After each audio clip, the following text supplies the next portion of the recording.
पदार्थ को कितने भाग में बांटेंगे? कौन कौन? रासायनिक वर्गीकरण, ठीक है। भौतिक में जो उपस्थित है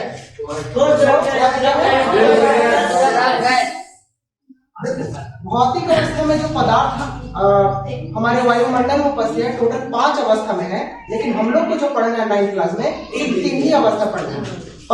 पांच अवस्था क्या क्या है, और दूसरा और 2 और क्या क्या है, एक प्लाज्मा है,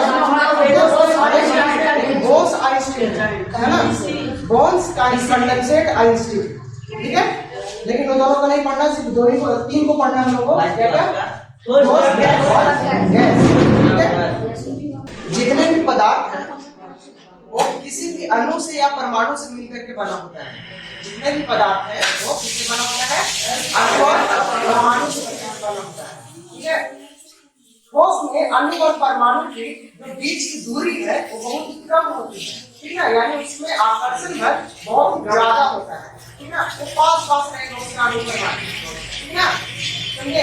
इसलिए वो कठोर होता है। कैसा होता है? कठोर, समझे। अगर उसको हाथ से दबाओगे तो दबेगा नहीं। कौन? ठोस पदार्थ, ठीक है। इसी के जैसा है फिर द्रव में जो अणु और परमाणु है वो थोड़ा दूर होता है, ठीक ना। इसको दबाओगे तो आराम से वो दब जाएगा और फिर आसानी से बिखर जाएगा, ठीक ना। जैसे तेल है, पानी है, दूध है, सब क्या है, द्रव में आ जाता है। इसमें जो अणु और परमाणु के जो बीच की दूरी है थोड़ा ज्यादा होती है, ठीक है। और जो सबसे ज्यादा होती है दूरी अणु और परमाणु में वो कहाँ है, गैस, ठीक ना। गैस को नॉर्मली ऐसे रखो तो उड़ जाएगा, वायुमंडल में इधर उधर बिखर जाएगा, ठीक है, बिना तुमको कुछ कहे, ठीक। उसी तरह से रासायनिक वर्गीकरण को 2 पार्ट में बांटा गया है, एक शुद्ध और एक अशुद्ध। अशुद्ध को ही क्या कहा जाता है, मिश्रण। शुद्ध पदार्थ में कैसा, वैसा वायुमंडल में वैसा तत्व जो ओरिजिनल फॉर्म में है, उसी को शुद्ध तत्व कहते हैं, शुद्ध पदार्थ कहते हैं। इसमें 2 भाग में बांटा गया है शुद्ध पदार्थ को, क्या क्या, हमारे जो आवर्त सारणी है उसमें बहुत सारे तत्व हैं, ठीक ना। टोटल कितने हैं, 118। कितना तत्व है, 118। उसमें धातु भी है, अधातु भी है और उपधातु भी है, ठीक ना। धातु, अधातु और उपधातु। सबसे ज्यादा जो संख्या है वो धातु की है, सबसे ज्यादा संख्या धातु की, ठीक ना। आवर्त सारणी में जो बायां तरफ जो जितना होता है वो सारे क्या है, धातु है, ठीक ना। और जो दायां तरफ है वो अधातु है, ठीक है। और 7 में ऐसा है जो बीच में ब्लू कलर से दिखाई देता है वो क्या है, उपधातु, क्या है, उपधातु, ठीक है। उसको आगे हम देखेंगे, ठीक। तो तत्व को भी 2 भाग में बांटा गया है, क्या क्या, तत्व को 2 भाग, कौन कौन से भाग? इसको देखने से ही पता चल रहा है कि धातु का मतलब भी धातु और अधातु का मतलब अधातु, ठीक ना। तत्व कितने तरह के हैं, 2 प्रकार के, धातु और अधातु। इसको धात्विक और अधात्विक कहते हैं, ठीक है, समझे। धातु का गुण क्या है, धातु का क्या है गुण, कि वो कठोर होता है। सबसे पहले तो कठोर होता है किसके कारण, अणु और परमाणु के बीच की दूरी कम होता है। क्यों कम होता है, क्योंकि उसका आकर्षण बल ज्यादा होता है, ठीक है, इसलिए वो कठोर होता है। उसके बाद धातु में चमक होती है, क्या होती है, चमक, कुछ न कुछ किसी भी तरह का चमक जरूर होगा, ठीक। उसके बाद और क्या होता है, धातु का तन्यता होता है, धातु को आराम से तन्य कर सकते हैं, खींच सकते हैं, ठीक है। सबसे अच्छा तन्य धातु कौन है, सोना, ठीक है। सबसे अच्छा तन्य धातु कौन है, सोना, ठीक है। उसमें क्या होता है, 1 ग्राम सोना से ही तुम 2 किलोमीटर लंबा तार, ठीक है, 2 किलोमीटर लंबा तार खींच सकते हो, ठीक है। और सबसे अच्छा विद्युत का सुचालक कौन है, कौन सा धातु है, चांदी है। चांदी को केमिकल लैब में क्या कहते हैं, Ag, है ना, फॉर्मूला में क्या कहते हैं, Ag, ठीक है। उसके बाद यौगिक, यौगिक में कौन कौन आते हैं, और अकार्बनिक, ठीक है। कार्बनिक यौगिक है और अकार्बनिक। कार्बनिक यौगिक जितने भी होंगे उसमें कार्बन तत्व जरूर होगा, कार्बनिक तत्व है, ठीक ना, समझे। कार्बनिक तत्व है और कार्बन अधातु आता है, किसमें आता है, अधातु में आता है, ठीक है, कार्बन अधातु में आता है, ठीक है। उसके बाद अकार्बनिक में कार्बन की उपस्थिति नहीं होगी, ठीक है, अकार्बनिक में कार्बन की उपस्थिति नहीं होगी, ठीक। इसके बाद रासायनिक वर्गीकरण में इस तत्व यौगिक शुद्ध में आ जाता है। उसके बाद मिश्रण आता है, मिश्रण में दो कैटेगरी का मिश्रण होता है, एक वैसा मिश्रण जिसको मिलाए और पूरी तरह से घुल मिल जाए और हमको दिखे ना, ना जैसे चीनी पानी पानी के साथ नमक, पानी के साथ चीनी इस तरह से मिलाओगे तो जब घुल जाएगा तो आसानी से नहीं दिखेगा, ठीक है। ग्लूकोज भी है, ठीक है, समझे। तो उसको बोलते हैं क्या, कौन सा मिश्रण, समान मिश्रण, क्या बोलते हैं, समान मिश्रण। और वैसा मिश्रण जो जिसको मिलाएं और उसको आसानी से देख सकते हैं या फिर आसानी से अलग भी कर सकते हैं, जैसे कि बालू में लोहा मिला दो, ठीक ना, उसके बाद चुंबक रखो, चुंबक को ऐसे दिखाओ तो सब लोहा खींच जाएगा, है ना, समझे। तो क्या है, समान मिश्रण है, कैसा मिश्रण है, समान मिश्रण है, ठीक है, समझ में आया पूरा, है ना। तो पदार्थ को दो वर्ग में बांटा गया है, कौन कौन वर्ग में, भौतिक अवस्था में पदार्थ कितने तरह के होते हैं, लेकिन पढ़ना कितना है, 9th क्लास में पढ़ना इतना, आगे जाओगे 12th में तो 5 भी पढ़ना है, ठीक है, लेकिन जान लेना है कि 5 को होता है, ठीक। हाँ, क्वेश्चन में अगर रहे ऐसा कि तुमको क्वेश्चन रहे कि भौतिक अवस्था में पदार्थ की कितनी अवस्थाएं हैं, तो अगर ऑप्शन में 5 रहे तो 5 मारना है, अगर 5 ना रहे तो क्या मारना है, दोनों रहे तो फिर 5 मारना, ठीक है, 5, ठीक। मुख्य रूप से 5 ही होते हैं, लेकिन हम लोग पढ़ते हैं,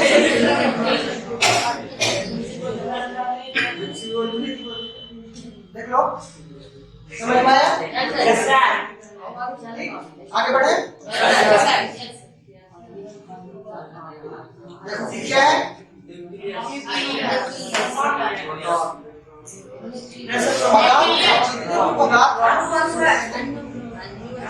जितने भी पदार्थ है उसका सबसे छोटा कण क्या होता है, परमाणु होता है ना, और बड़ा कण को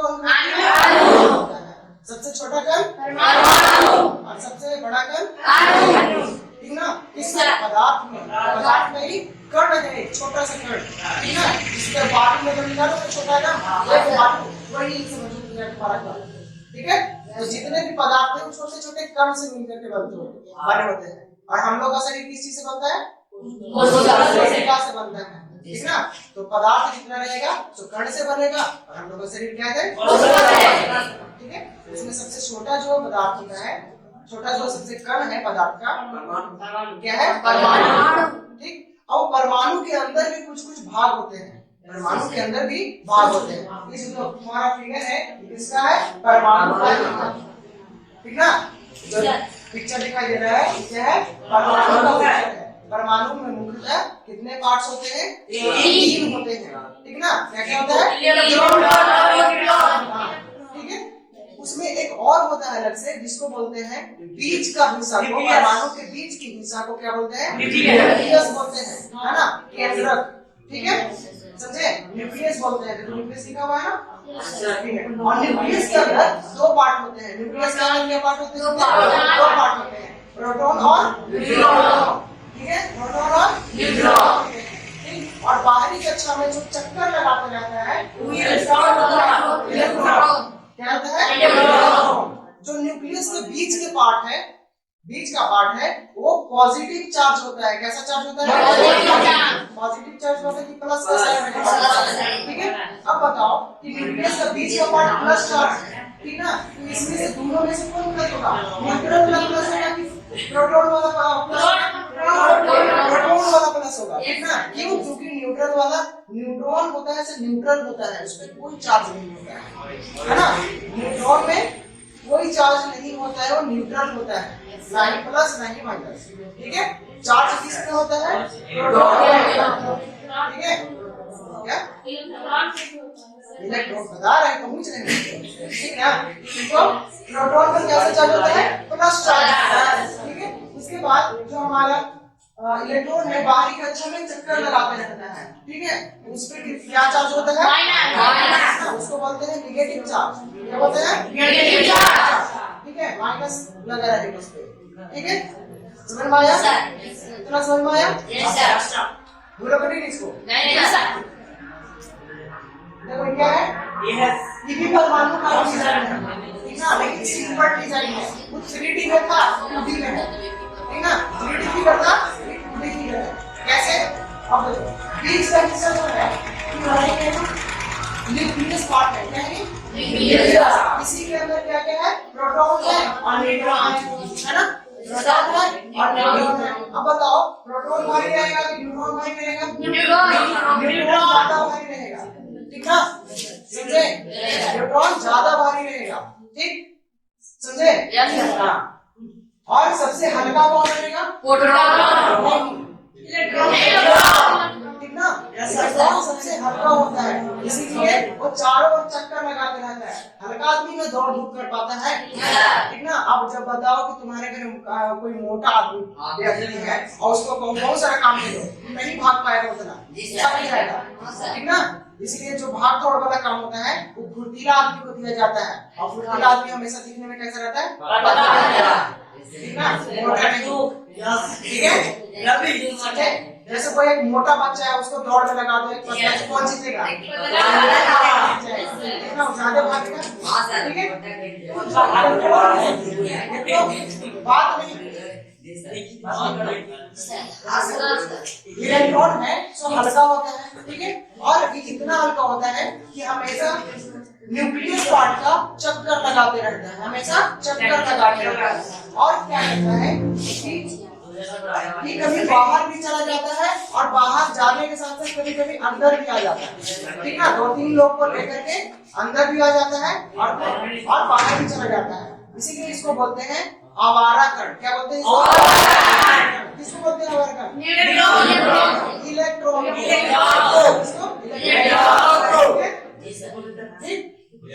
अब इलेक्ट्रॉन की संख्या और प्रोटॉन की संख्या दोनों बराबर होती है। कैसे? किसका किसका? इलेक्ट्रॉन दोनों बाहर चक्कर लगा रहा है, और जो बैठा रहेगा प्रोटॉन संख्या बराबर रहेगा, लेकिन हमेशा नहीं। क्यों नहीं हमेशा? क्योंकि इलेक्ट्रॉन को आवारा कण कहते हैं, कभी भाग जाता है और कभी आता भी है, ठीक है, समझे? जिसके पास इलेक्ट्रॉन पतला होता है, सॉरी हल्का होता है, ठीक ना। और देखो कि आदमी जब हल्का होता है ना तो वो इधर उधर भागते रहता है, और इसमें एक और गुण है कि अगर किसी भी पॉजिटिव एनर्जी बाहर से मिलेगा तो खुद ही नेगेटिव एनर्जी है, तो नेगेटिव और पॉजिटिव अट्रैक्ट हो जाता है ना। Yes sir. कहां पढ़े थे इसे? चुंबक में पढ़े ना। तो नेगेटिव और पॉजिटिव अट्रैक्ट हो जाता है, ठीक ना, दोनों में आकर्षण हो जाता है, ठीक है। तो अगर इसको कहीं से भी पॉजिटिव एनर्जी मिलता है उधर भी भाग जाता है, ठीक ना। और कभी कभी क्या होता है कि आता भी है तो 2-4 लोग को लेकर के भी आ जाता है, ठीक ना। तो इसका संख्या जो है सो हमेशा बराबर नहीं रह पाता है, लेकिन कह सकते हैं कि प्रोटॉन और इलेक्ट्रॉन की संख्या बराबर होती है, ठीक। अब देखो ये क्या है? तत्व है, क्या नाम है इसका? पोटेशियम में इसका परमाणु संख्या है, परमाणु भार है। नीचे की तरफ जो लिखा हुआ रहता है परमाणु संख्या, परमाणु भार ऊपर की ओर रहता है। पहचानने के लिए क्या कि जब भी हम लोग भार उठाते हैं तो कहाँ पैर को बांध के नहीं रखते है ना, सर पर उठा के रखते हैं हमेशा भार को, है ना। भार अगर जब भी हमको मिलता है तो उठा लेते हैं सीधे ऊपर, है ना, समझे? इसलिए हमेशा ऊपर होता है, परमाणु भार ऊपर होता है, परमाणु संख्या नीचे। परमाणु संख्या होता है, परमाणु संख्या वो इलेक्ट्रॉन के अनुसार होता है या फिर प्रोटॉन के अनुसार होता है? बताओ। इलेक्ट्रॉन के अनुसार नहीं होता है, क्यों? क्योंकि इलेक्ट्रॉन बढ़ते बढ़ते रहता है, बाहर चल जा रहा है, आगे कुछ लेके भी आ जा रहा है इलेक्ट्रॉन को, ठीक ना। तो ज्यादा भी हो सकता है, कम भी हो सकता है, लेकिन जो प्रोटॉन होता है वो हमेशा बराबर नहीं, फिक्स होता है, उसका संख्या फिक्स होता है। तो 19 है तो 19 ही रहेगा। इसीलिए कोई भी तत्व का परमाणु संख्या किस पे निर्भर होता है? प्रोटॉन पर निर्भर होता है, ठीक ना। जैसे इसका पोटेशियम का कितना परमाणु संख्या? मतलब कि पोटेशियम का जो परमाणु है, पोटेशियम का जो एक परमाणु है, उसके जो न्यूक्लियस पार्ट में प्रोटॉन बैठा है, उसका भी संख्या कितना होगा? 19 होगा। इसीलिए पोटेशियम का परमाणु संख्या 19 है, ठीक है। Yes sir. अब परमाणु जो भार होता है, परमाणु भार, किसी का भी परमाणु भार, किसी भी तत्व का परमाणु भार उसके परमाणु संख्या से लगभग दुगुना से ज्यादा होता है। कितना होता है? दुगुना भी हो सकता है, दुगुना से हमेशा या फिर ज्यादा होगा। जैसे 19 गुना 8 थोड़ा सा ज्यादा है, 39, ठीक है ना। तो हमेशा ज्यादा या फिर लगभग दुगुना होता है, ठीक है। याद रखोगे, ठीक। उसके बाद देखो 2 8 8 क्या है? क्या है? 2 8 8 क्या इसको कहते हैं? हाँ, इसको इलेक्ट्रॉनिक विन्यास कहते हैं, ठीक ना। इलेक्ट्रॉनिक विन्यास में अष्टक को पूरा किया जाता है। किसको पूरा किया जाता है? अष्टक को पूरा किया जाता है, ठीक ना। इलेक्ट्रॉनिक विन्यास में इसका श्रेणी कैसा चलता है? पहले चलता है 2 8 8 से 8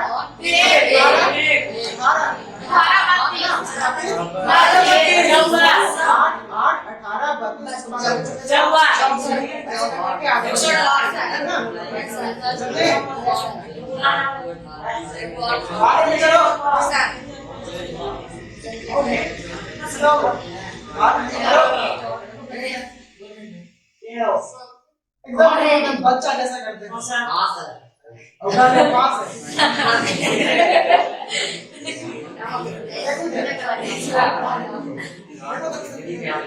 जो तुम्हारा संरचना है, परमाणु का संरचना है, जो परमाणु का संरचना है, इसका है पोटेशियम का जब इलेक्ट्रॉनिक विन्यास निकालते हैं तो इसी से पता चलता है कि इसका परमाणु संरचना में कितना कक्षा है, कितना कक्षा, ठीक ना। जितना अष्टक बनाएगा उतना कक्षा का निर्माण कर देता है, ठीक है। जैसे इसका जो इलेक्ट्रॉनिक विन्यास जो लिखा जाता है वो किसके आधार पर लिखा जाता है? परमाणु संख्या के आधार पर लिखा जाता है।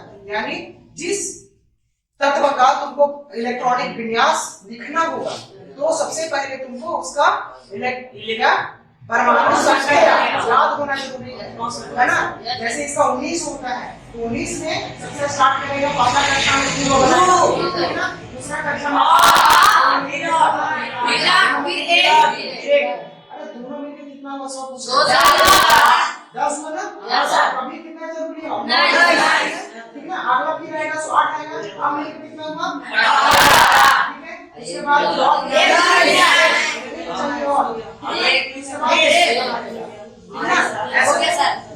ऐसा तो 2 8 8 के बाद कोशिश करेगा कि हम 18 बनाए, लेकिन 18 रहेगा तब ना, यस सर, ना। तो कम ही रहता है तो कम ही ले लेता है, ठीक, यस सर। अब यहाँ पर देखो कितना अक्षर बनाया है? 1 2 3 4, ठीक ना। यानी इसका जो कक्षा में, इसका कक्षा जो होगा कितना कक्षा होगा? ठीक ना। इसके में न्यूक्लियस है 20 है ना, न्यूक्लियस है। उसके बाद देखो 1 2 3 4 है ना, 4 कक्षा। हाँ सर। सबसे जो स्टार्टिंग में है यहाँ से स्टार्ट होता है, ठीक है। तो पहला कक्षा में कितने इलेक्ट्रॉन? 2। दूसरा कक्षा में इलेक्ट्रॉन 8।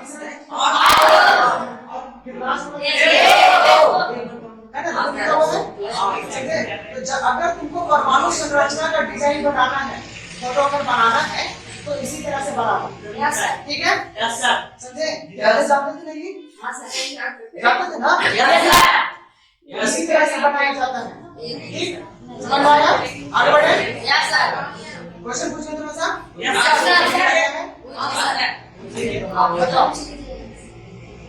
न्यूक्लियस पार्ट में कौन कौन होता है? न्यूक्लियस पार्ट में सबसे छोटा कण क्या है?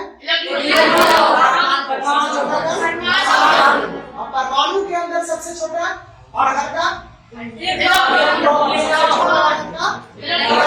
और सबसे भारी परमाणु के अंदर न्यूट्रॉन 120 है ना? ठीक ना? समझे? इसको भूलना नहीं, याद रखना। हम लोग यहाँ पे 2 चैप्टर खत्म कर लिए।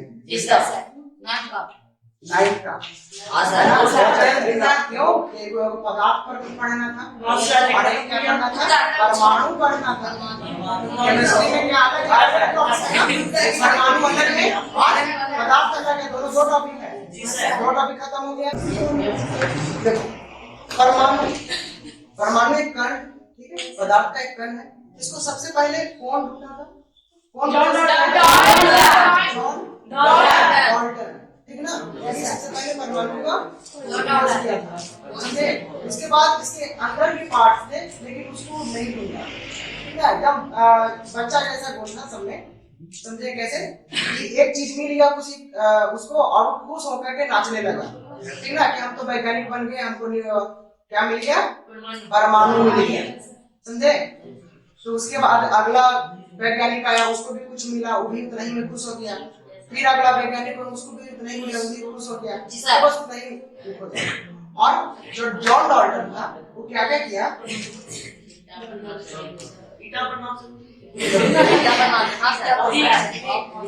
जॉन डाल्टन क्या किया कि एक सोने की परत ली, सोना का एक परत लिया, उसमें से एक कण लिया, सोना का एक कण लिया और उसमें से अल्फा किरण को पास किया, मतलब कि भेजा, ठीक है?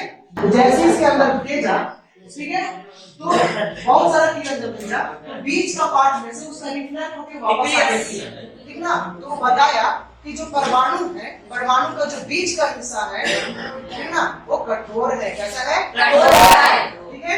इसके बाद और बताया कि परमाणु के जो बाहरी हिस्सा है, ज्यादातर जो भाग है वो खोखला है, ठीक ना? उसके क्योंकि उसके क्या हुआ कि जब वो किरण भेजा, अल्फा किरण भेजा, तो क्या हुआ कि डाइवर्ट कर दिया, ठीक है? डाइवर्ट कर दिया। और अल्फा किरण का चार्ज कैसा था? निगेटिव। डाइवर्ट कब करता है? डाइवर्ट, सॉरी, निगेटिव नहीं था, पॉजिटिव था। अल्फा किरण की चार्ज कैसा था? पॉजिटिव, ठीक ना? तो पॉजिटिव मिलता है तब डाइवर्ट कर देता है, जैसे कि नॉर्थ मिलाओगे, हमारा चुंबक का नॉर्थ मिलाओगे तो बाहर रिपेल करता है, बाहर फेंकता है, ठीक है? अगर उल्टा रहता है, नॉर्थ साउथ रहता है, खींच लेता है, ठीक ना? यानी उल्टा रहेगा तो खींचेगा और सेम तरह का रहेगा तो नहीं, तो अल्फा किरण का जो चार्ज था वो भी पॉजिटिव था, तो जैसे इसके इधर दिया, ठीक ना, इधर से टकरा करके वापस आ गया, ठोस है, बीच का जो पार्ट है वो ठोस है, ठीक ना? लेकिन उसका जो ज्यादातर हिस्सा है वो खोखला है। क्यों? क्योंकि इसे ज्यादा गया, ठीक ना, तो उधर उछट करके नहीं, इधर फेंका दिया, ठीक ना? यानी वो ये भी बताया कि जो बीच का हिस्सा है वो पॉजिटिव चार्ज है। कैसा चार्ज है? ठीक ना? किसका बीच का हिस्सा? परमाणु, ठीक है? उसी को क्या बोलते हैं? Nucleus part. क्या बोलते हैं? Nucleus part. उसके बाद अगला वैज्ञानिक आया और अगला वैज्ञानिक आया और वो इलेक्ट्रॉन ढूंढा, ठीक ना? इलेक्ट्रॉन 1897 में, उसका क्या नाम था?